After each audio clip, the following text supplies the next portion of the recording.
ዶክተር ወልደ መስቀል ኮስትሬ ግንቦት 7 ቀን ከዚህ ዓለም በሞት ተለዩ። ግንቦት 9 ቀን ቀብራቸው በቅድስት ሥላሴ ቤተክርስቲያን አርፏል። ወልደ መስቀል ኮስትሬ በኢትዮጵያ ስፖርት ትልቅ ቦታ ያላቸው ናቸው። ባለ ሪከርድም ናቸው። ኢትዮጵያ በአፍሪካ ዋንጫ በ7ኛ አፍሪካ ዋንጫ ኢትዮጵያ ብሔራዊ ቡድን አፍሪካ ዋንጫ ማሳለፍ ችለዋል። እንደገና ብሎም በኢትዮጵያ አትሌቲክስ ከፍተኛ ውጤት አምጥተዋል። በዋና አሰልጣኝነት ከ1984 ከባርሴሎና ኦሎምፒክ ጀምሮ ለረጅም ጊዜ ሰርተዋል። 11 የወርቅ ሜዳሊያ አግኝተዋል። በኦሎምፒኮች በዓለም ሻምፒዮና በአፍሪካና በሌሎችም ያገኟቸው ወርቆች በጣም በርካታ ናቸው። እንደ ማንኛውም ሰው እንግዲህ በልጅነት ሰፈር ኳስ ተጫውተው ያደጉ አይደሉም። ክፍለ ሀገር ያደጉት እንግዲህ ቤተሰቦቻቸው ከቅስና ጋር የተያዙ ስለሆኑ እሳቸውም ቄስ ሆነው ቤተክርስቲያንን ለማገልገል ነበር የሚፈልጉት። የእናትኛው ወንድም ቄስ ናቸው። እሳቸውን ተከትሎ ነበር በቅስና ሙያው ለመቆየት የፈለጉት። አባታቸው አቶ ኮስትሬ በጣሊያን ጦርነት ጊዜ በውትድርና ተሳትፈዋል። ሀገርን ለማቅናት ብዙ ሰርተዋል። እሳቸውም ከጦርነት ከተመለሱ በኋላ ከእናትየው ጋር ተለያዩ። ያን ጊዜ ወልደ መስቀል 3 ዓመቱ ነበረ። እናትየው ከአባትየው ሲለያዩ ወደ አዲስ አበባ መጡ። ከአባትየው ጋር ቆየ። ነገር ግን የእናቱ ወንድም ቄስ በመሆናቸው ይሄ ቅስና ትምህርት ወደሚከታተሉበት ቦታ ወስዷቸው እዛ ለ4 ዓመት ቆይተዋል። እንግዲህ እሳቸው አላማቸው የቅስና ትምህርት ተከታትለው ቤተክርስቲያን ለማገልገል ነበር። የእናትየው ወንድም ደግሞ ለዚህ በጣም ትልቅ ድጋፍ አድርገውላቸው ነበር። የአጋጣሚ ሆኖ እናትየውን የመናፈቅ ነገር ነበረ። በዚህ መሀል እንግዲህ እድሜው 13 ዓመት በሚሆንበት ሰዓት ወልደ መስቀል ወደ አዲስ አበባ መጡ። የመጡት ለጉብኝት ነው። እዚህ ደጃዝማች ኃይለ ሥላሴ የሚባሉ አሉ፣ የእናቱ ቤተሰቦች። እሳቸው ካዛንቺስ ነበሩ። እሳቸው ጋር ትንሽ ቆይተው እንደገና ደግሞ የቅስና ትምህርት አዲስ አበባ ተከታትለው ወደ ክፍለ ሀገር ተመልሰው በዚህ በቅስና ሙያቸውን ለመግባት ይፈልጉ ነበረ። ነገር ግን ደጃዝማች ኃይለ ሥላሴ የእግራቸው በሽተኛ ስለሆኑ በዊልቸር ነበር የሚሄዱት። አጫዋች ፈልጉ ነበር ቤት። ወልደ መስቀል ደግሞ ያኔ ገና ሕፃን ስለሆነ አፉን የገጠር አማርኛ ስለሆነ በጣም ይስቁ ነበርና ከሳቸው ጋር በመሆን አንተ እዚህ ከመጣ ወደ ሀገር አትመለስም፣ እኔ ጋር ትሆናለህ በሚል እንደ ልጆቻቸው ነው ያሳደጉት ደጃዝማች ኃይለ ሥላሴ። ይሄ በመሆኑ እንግዲህ ብዙ ጊዜ ደጃዝማች ኃይለ ሥላሴ ቤት ሰዎች መጥተው ነበረ። ግብዣ ይኖራል። ሰዎች በመጡበት ሰዓት ወልደ መስቀል እናትየውን በጣም ይናፍቅ ነበር። በነገራችን ላይ እዛ በቅስና ትምህርት ሲማር ቆጥ ላይ ሆኖም ቤት ሰርቶለት ይማር ነበርና የብዙዎቹ እናቶች የሚመጡበት ሰዓት በጣም ቅር ይሰኝ ነበር። ምክንያቱም የሁሉም እናቶቻቸው ናቸው እንግዲህ ልጆቻቸውን ይዘው ወጥተው አናፍሰው ምን ብሎ ይመለሱና እሱ ግን እናቱ ስለማትወጣ በጣም የተሰማው ነበርና አዲስ አበባ ደጃዝማች ኃይለ ሥላሴ ቤት ከመጡ በኋላ እናቱን ይፈልግ ነበርና ሴቶች በመጡ ቁጥር እናቱ ይመስሉት ነበር።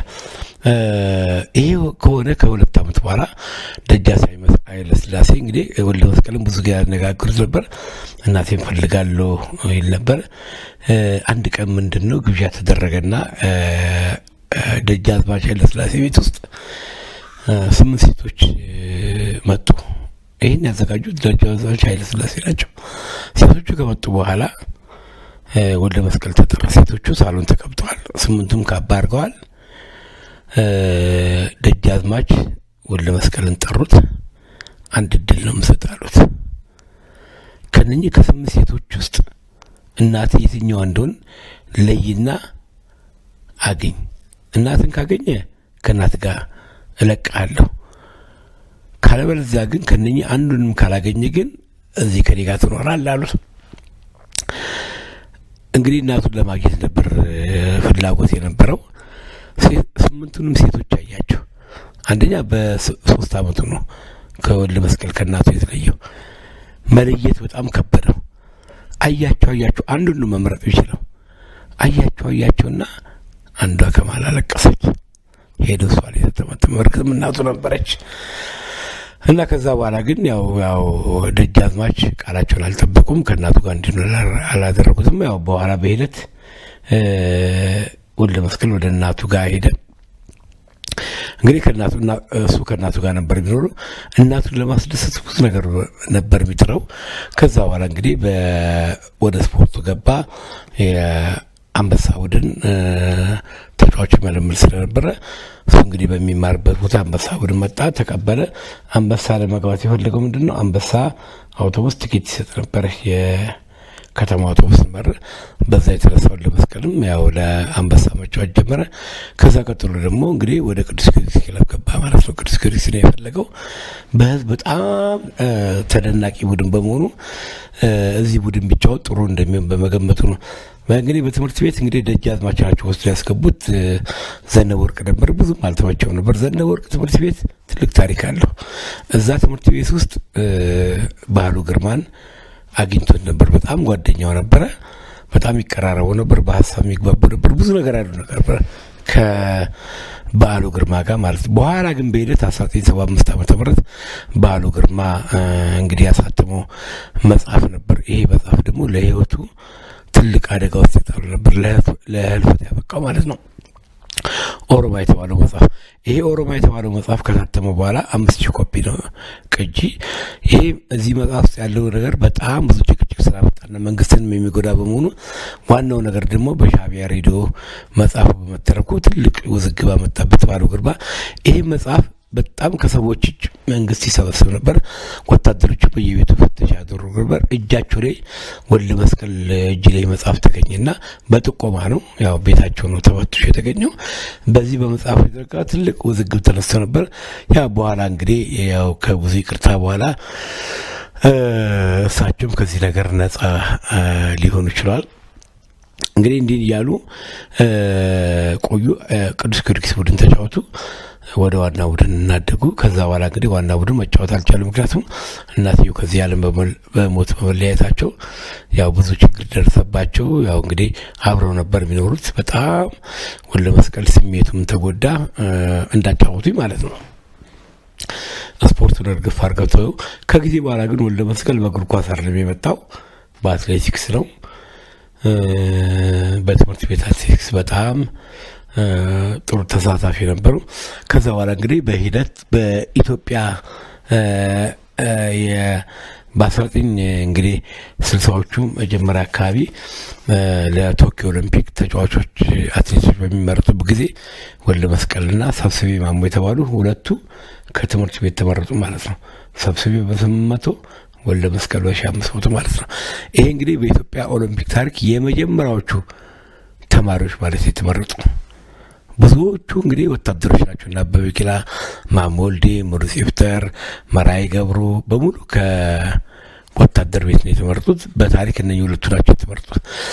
ዝግጅት ደብረ ዘይት ነበር የሚካሄደው። እዚህ ላይ ደግሞ አንድ ነገር ተፈጠረ። አበበ ቢቂላ የምግብ ኃላፊ ነበር ደብረ ዘይት። ዋናው አሰልጣኝ በማይኖርበት እሱ ነበር የሚያሰልጥነው። ሰብስቤና ወልደ መስቀል ከአበበ ጋር ተጣሉ። እንግዲህ ወልደ መስቀል እንደነገሩኝ ከሆነ ከፍተኛ ረብሻ ነው የተነሳው። ሽጉጥ እስከ መማዘዝ ተደርሷል። ሽጉጡን የያዘው ሰብስቤ ማሞ ነው፣ አበበን ገላለሁ ብሎ ማለት ነው። እና አበበ ደግሞ ሁለቱን ነው ተጠያቂ ያደረጋቸው። ምክንያቱም እነኚህ ልጆች ኃይለኛ እንደሆኑ ናቸው እና በሁሉም ነገር አበበን ይቃወሙት ነበር። በኋላ ግን ነገሩ ሲታይ ከክብር ዘበኛ የተመረጠው አበበ ነው። አብዛኛው ከጦር ሰራዊትና ከሌላ ቦታ ነው የተመረጠው እና አበበን ይቃወሙ ነበርና ጦር ሰራዊቶች ተማሪዎቹን አነሳስተው አበበን ለማስገደል ይፈልጋሉ ተብሎ ነበር ነገሩ የተነገረው። ግን ወልደ መስቀል ስጠይቃቸው እንደዚህ አይደለም፣ ሰብስቤ በግል ተው ነበር፣ ግን ሽጉጥ ይዞ ነበር ሰብስቤ።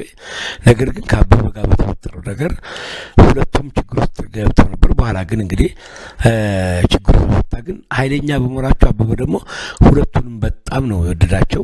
ምክንያቱም ደፋር ለኛ ይወድ ነበር። እነሱ በቃ ራሳቸውን ነፃ እንትን ለማድረግ ነበር፣ በቡድን ውስጥ ለማቆየት ነበር። ይሄ ቡድን ደግሞ ቆይቶ ጥቂት ጊዜ ሲቀረው ለውድድር ለቶኪዮ ኦሎምፒክ ሲዘጋጁ ሰብስቤ ወደ ቶኪዮ ኦሎምፒክ ሄደ። ወልደ መስቀል ግን አልሄደም። የሮያል ኦሎምፒክ ማነው የሮያል ዩኒቨርሲቲ ሃንጋሪ ማስታወቂያ ወጥቶ ነበርና ሙያተኞች ለማሰልጠን ወልደ መስቀል ተመዘገበ። ፈተናውን አለፈ። ወደ ቶኪዮ ኦሎምፒክ ሊሄድ አልቻለም። ልብስ ተሰፍቶለታል። ሁሉ ነገር አጠናቋል ማለት ነው። በኋላ ጋሽ ነቃቸውን ሄዶ ጠይቀው ልብሱን ሰጠው። ወደ ሃንጋሪ ሄደ። ከሃንጋሪ በሚመለስበት ሰዓት የመስክ ስራ ነበር ያው ቆይቶ ነው። ከዛ በኋላ እንግዲህ አትሌቲክስ ፌዴሬሽን ምክትል አሰልጣኝ አድርጎ መደበው ለሙኒክ ኦሎምፒክ ማለት ነው። ሙኒክ ኦሎምፒክ ላይ እንግዲህ የኢትዮጵያ ብሔራዊ ቡድን ትልቅ ዝግጅት አድርጎ ነበረ። ያው እንግዲህ ማሞ ወልዴም አለ ሙኒክ ላይ እነ መራዬ ገብሩም አሉ። በዚህ በሙኒክ ኦሎምፒክ ሙሪጽ ፍስር በ10,000 ሜትር ሶስተኛ ወጣ። በ5,000 ሜትር ወርቅ ያገኛል ተብሎ ይጠበቅ ነበረ። ነገር ግን ውድድሩ ከተጀመረ በኋላ ነው ምርቱ የመጣውና ባለመሳተፉ ምድሩቅ ምክትል አሰልጣኙ ተጠያቂ እንደሆነ ተደረገ። ወልደ መስቀል ማለት ነው። ከሙርጽ ጋር በደንብ አውርተናል። ከወልደ መስቀል ጋር በዚህም ጉዳይ አውርተናል። ወልደ መስቀል ቢሉት ንጉሴ ሮባ ይዞት እንደሚሄድ ነው። ሙርጽ ደግሞ አሰልጣኞቹ መተን እንወስዳለን አሉ። ይሄ በጣም ትልቁ ዝግ አምጥቶ ነበርና ጉዳዩ እስከ ፍርድ ቤት የደረሰ ከኬንያ አትሌቶች መጥተው ምስክር እስከ መስጠት የደረሱበት ነበር። ያው የኋላ እንግዲህ ነገሩ እልባት አግኝቷል ማለት ነው። ሌላው ከወልደ መስቀል ጋር የሚነሳ ነገር ቢኖር እንግዲህ የቅዱስ ጊዮርጊስ ቡድን አሰልጣኝ ያልነበረውም በወቅቱ ዋናውን አሰልጣኝ ካሰናበተ በኋላ ወልደ መስቀል ነው እግር ኳስ ቡድን አሰልጣኝ እንዲሆን የተደረገው። ይሄ ቡድን እንግዲህ እሳቸው ቡድን ከያዙ በኋላ የአጋጣሚ ሆኖ 5 ተጫዋቾች ከቡድን ለቀቁ። ተቀዳ አለሙ ያው በኋላ ዶክተር ናቸው። ፍሳ ወልደ አማኑኤል፣ ሸዋንግዛው አጎናፍር፣ ያረጋል ገብረ ኢየሱስና ሰለሞን ተርፋ እነኚህ የኮተቤ ተማሪዎች ናቸው። ጠቅላላውን ወደ አሜሪካ ሄዱ። ቡድኑ ባዶ ነው ማለት ነው። ይሄን ቡድን እንግዲህ አሰልጣኙ ወልደ መስቀል ኃላፊነት በተሰጠው ጊዜ ለማስተካከል በጣም ችግሮት ነበር። ምክንያቱም እነኚህ በአንዴ ሲሄዱ ቡድኑ ባዶ ነው። ከታች ስዩም አባተን፣ ተስፋዬን፣ እነ ታምራት ቴክስን፣ እነ ዘሪሁንን በማምጣት ቡድኑን አጠናክሮ ሻምፒዮን ማድረግ ይችላል። በአፍሪካ የክለብ ሻምፒዮናም ቅዱስ ጊዮርጊስን ይዞ መሳተፍ ይችላል። እዚህ ቡድን ውስጥ ደግሞ አንድ ትልቅ ችግር ተፈጠረ። ቡድኑ የሚሰራው ማክሰኞና ሐሙስ ነው። እሳቸው ያወጡት መመሪያ ትሬኒንግ ያልሰራ ተጫዋች አይሰለፍም በሚል ነው። በዚህ ማለት እንግዲህ መንግስት ወርቁ እንደ ልማዱ ነው። ወይ አንድ ትሬኒንግ ይሰራ ወይ ላይሰራም ይችላል እና የመሰለፍ እድሉ አለው።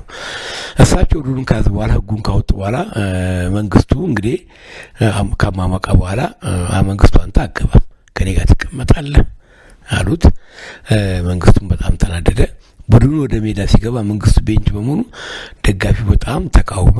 ከወልደ መስቀል በጣም ችግር ተፈጠረ። ዲሲፕሊን ካላስከበርን አብረን መሄድ አንችልም በሚል የክለቡ ኃላፊዎችን ማሳምኖ ከመንግስቱ ጋር ያለው ነገር በጣም ብዙ ውዝግቢያ በጣም ችግር ተፈጠረ። ይሄ እሳቸው በዲሲፕሊን የማመናቸውን ነገር የሚያሳይ ነው። በኋላ ሄደውም እነ ኃይሌ ገብረስላሴ እነ ደራርቱን በከዘራ ሁሉ እስከ መምታት የደረሱበት ነገር አለ። ዲሲፕሊን በማክበር ማለት ነው። ትሬኒንግ እንዲከበር ይፈልጋሉ። ስነ ስርዓት እንዲያዝ ይፈልጋሉ። ለውጤት ደግሞ ቅድሚያ እንዲሰጡ ይፈልጋሉ እና በዚህ ነገር በጣም ብዙ እንግዲህ ከመንግስት ወርቁ ነው የጀመሩት እነ ኃይሌ ድረስ ማለት ነው። ብዙዎቹን እንግዲህ ዞሮ ጥቅሙ ለእነሱ ነው ይሄን ያደረጉት ማለት ነው። መንግስት ወርቁን ቤንች ካረጉ በኋላ ከዛ በኋላ ትሬኒንግ የሰራቻቸው ላይ የሚሰለፉ በሚል ቅዱስ ጊዮርጊስ እንደ ህግ ነገር ከሳቸው ጀምሮ ይሰራ ነበር ማለት ነው። እንግዲህ እሳቸው በ7ኛው አፍሪካ ዋንጫ ለኢትዮጵያ ብሔራዊ ቡድንም በምክትል አሰልጣኝነት ሰርተዋል። ግን ዋናውን ስራ የሚሰሩት እሳቸው ነበሩ። እንግዲህ የኢትዮጵያ ብሔራዊ ቡድን በ7ኛው አፍሪካ ዋንጫ ለማለፍ ካስቻሉት አንዱ የወልደ መስቀልም ትልቅ ጥረት ይጠበቃል። ይሄ ማለት እንግዲህ በአትሌቲክሱም በእግር ኳሱም ትልቅ ስራ ሰርተዋል ማለት ነው። አንድ ጥያቄ ጠይቄያቸው ነበር። የኢትዮጵያ ብሔራዊ ቡድን በ7ኛው አፍሪካ ዋንጫ በአይቮሪ ኮስት 6-1 ተሸንፏል። በካሜሩን 3-2 ተሸንፏል። እንደገና ደግሞ በሱዳን 3-0 ተሸንፏል። በአይቮሪ ኮስት 6-1 ተሸንፎ ፓኩን 5 ጎል ያገባውና ይሄ እንዲህ ሊሆን ቻለ ብያቸው ነበር። ችግሩ የገዛኝ ማን ያዘዋል ነው ብለው ነበር። ግን እኔም ተከራክሬያቸዋለሁ። ገዛኝ ማን ያዘዋል? አንድ ሰው ነው። ፓኩ ይህን ሁሉ ሊያገባ እንደቻለ ሲል ዋና እንደ መሰረት ያደረጉት ከገዛይ ሌላ ግብ ጠባቂውን አምደ ሚካኤልን ማለት ነው። የሱ ስህተት ነው ብሎ ነው። ፓኩንም በግል አነጋገሩት የበረኛችሁ ስህተት ነው ብሎ ነግሮኛ ያሉት። ይህም በዚህ እንለፈው። እንግዲህ 7ኛው አፍሪካ ዋንጫ በኋላ እንግዲህ እሳቸው በአሰልጣኝነት በእግር ኳሱም በአትሌቲክስም ነው። በነገራችን ላይ ሮያል ዩኒቨርሲቲ ነው የተማሩት። ትምህርታቸውን እንዲጨርሱ የኩዌት መንግስት ጠይቋቸው ነበር። 4 ሰው ነው የጠየቀው። ከ4 ሰዎች 3ቱ ሲሄዱ እሳቸው ብቻ ወደ ሀገር ይመለሳሉ ብለው መጥተው እዚህ እንዲሰሩ ተደረገ። እዚህ እንደመጡ ስፖርት ኮሚሽን ቢሮ ነው የሰጣቸው። ምክንያቱም ዶክተር ናቸው፣ የመጀመሪያው ዶክተር ናቸው ከውጭ ሲመጡ ማለት ነው። ቢያዩ ምንም የመስክ ስራ የለም እና ደብዳቤ ጻፉና የመስክ ስራ እፈልጋለሁ አሉ። ከዛ የመስክ ስራ ሲባል ምንድን ነው የተደረገው? ወደ ጋምቤላ እንዲዘምቱ ነው የተደረገው። መስክ ስራ እዛ ነው የሚሰራው ማለት ነው፣ በእነሱ እምነት ማለት ነው። ያኔ ጋምቤላ ደግሞ ሰፋሪዎች ስለሚሰፍሩ አካባቢውን የሚመነጥር ያስፈልግ ነበር። እሳቸው እንግዲህ ተርብ ሻለቃ የሚባል ውስጥ አብረው የተመደቡት። ተርብ ሻለቃ ውስጥ ውትድርና ተምረዋል። መሳሪያ መፍታት፣ መቅጠም፣ መተኮስ ሁሉ ተማሩ። ከዛ ዘመቱ ተባሉ። እዛ ዘመቱ። በአጋጣሚ የሆነው የጁን ጋራንግ ጦር እዛ ጋምቤላ ይንቀሳቀስ ነበር። የተወሰኑትም ማርከዋቸዋል። እሳቸው እንደነገሩኝ ከሆነ የማረኩት ግን ሌላ ነገር አለ። ስራ ስለበዛባቸው እንዲያግዟቸው ነው። ግን እነኚህን የታገቱት ለማስለቀቅ ስልክ ተደውሎ እሳቸው እንትን ያደርጉት። እንግዲህ ወልደ መስቀል በእግር ኳስ ውስጥም በአትሌቲክስም ብዙ ሰርቷል። በኦሎምፒክ እንግዲህ የመጀመሪያው ባርሴሎና ኦሎምፒክ ነው ደራርቱ ያሸነፈችበት። ከኦሎምፒክ ውስጥ በጣም ስለሳቸው እንግዲህ ስናወራ እንደነገሩኝ ከሆነ አቴንስ ኦሎምፒክ 10,000 ሜትር ላይ እነ ደራርቱ እነ እጅጋየሁ የተሳተፉበት አንድ ቻይና ያሸንፋ ነበር። ያ በዛ ውድድር መሄድ የነበረባት ብርሃን ያደረ ነበረች ተቀጣሪ የቀረችው። በዛ ስህተት ነው ውጤት የጠፋው። ነገር ግን እሳቸው ወርቅ ፈልጎ ነበር። በዚህ አንቺ ያዥ ሲባሉ ነው እነ ደራርቱ ውጤት የጠፋው ቻይናዊቷ። በዛ ውድድር ከዛ አንድ ቀን በፊት እስራኤል አንድ ናስ ሜዳሊያ አግኝታ ነበር። ይሄ ሜዳሊያ ለእንግዲህ ያው እኛ ብዙ ነው ሜዳሊያ ያለን። ሞቅ ደመቅ ለማድረግ ትልቅ ሆቴል ውስጥ 270,000 ዶላር አውጥቶ ግብዣ አድርጎና ኢትዮጵያን ልኡካን ቡድን ጋብዞ ነበርና ይሄ የቻይናዋ ውጤት ልክ እንደተገኘ 40-50 ደቂቃ አይሆንም ወደ ግብዣ ቦታ ሄዱትና በዛ ሲጨቃጨቁ የሆቴሉ መስታወት ወልደ መስቀል ሰብረው ነበር፣ ተናደው ማለት ነው። እሳቸውንም በእርግጥ ጠይቄያቸዋልና በጣም ስለተናደዱ ነው የሰበሩትና የእስራኤል የልኡካን ቡድን መሪዎች እንዴ በምን የተነሳ ነው ይህን ነገር የተደረገው ሲል ወርቅ ስላጡ ነው ሲባል እነኚህ በጣም እብዶች ናቸው አሉ። እስራኤል አንድ ናስ ሜዳሊያ ያገኘችው፣ እኛ 7 ሜዳሊያ ነው ያገኘ ነው። ግን አንድ ወርቅ እንዴት እናጣለን በሚል ነበርና ወልደ መስቀል በጣም እንግዲህ በነገሩ ተናደውበታል ማለት ነው። እንግዲህ እሳቸው አልፈዋል። በጣም ብዙ አትሌቶችን ያፈሩት እንግዲህ ምሩጽን እሳቸውን በብዙ ነገር ያመጡት። ከምሩጽ በኋላ እንግዲህ በ10,000 ሜትር ኃይሌ መጥቷል። ከኃይሌ በኋላ ቀነኒሳ መጥቷል። ከቀነኒሳ በኋላ እንግዲህ ማንም የተካ የለም። እንግዲህ እሳቸው ቅድም እንዳልኳቸው በዲስፕሊን በጣም ቡድን ውስጥ እንዲከበር ይፈልጋሉ ማለት ነውና ብዙ አትሌቶችን በዚህ ስለሚፈሯቸው ነው ትልቅ ውጤት የሚያመጡት። እንግዲህ አሁን በኦሎምፒክ እንግዲህ አሁን ያሉት እንግዲህ ሲኒየር የሚባሉት እነ መሰረት እነ ጦርነሽ ናቸው። እነኚህም የእሳቸው ግርፎች ናቸው ከዛ የመጡትና አሁን ተተኪ የሚባል ነገር የለም። በጣም በሚገርም ሁኔታ በዓለም ሻምፒዮና በኦሎምፒክ ሴቶቹ በባላቸው ነው የሚሰጡት፣ ወንዶቹ ደግሞ በማናጀር ነው የሚሰጡት። እና ይሄ ነገር ሁሉ የመጣው ከወልደ መስቀል በኋላ ነው የተዘከረከው ማለት ነው። እና እሳቸው በጣም በኢትዮጵያ አትሌቲክስ ውስጥ ሊደነቁ ሊሞገሱ የሚገባቸው ናቸውና በስማቸው አንድ ትልቅ ውድድር ያስፈልጋቸዋል። አትሌቲክስ ፌዴሬሽን ትራኩንም ወይ በሳቸው ስም መሰየም፣ እዚህ ሾላ ያለውንም ጽሕፈት ቤት ወይ በሳቸው ስም መሰየም፣ የወልደ መስቀል ወይ ወልደ መስቀል ካፕ በሚል በቦክስም በእግር ኳስም በአትሌቲክስም በስማቸው ትልቅ ውድድር ሊደረግላቸው ይገባል ብዬ አምናለሁ። እንግዲህ ከብዙ በጥቂቱ ስለ ወልደ መስቀል ይሄን እላቸዋለሁ ማለት ነው።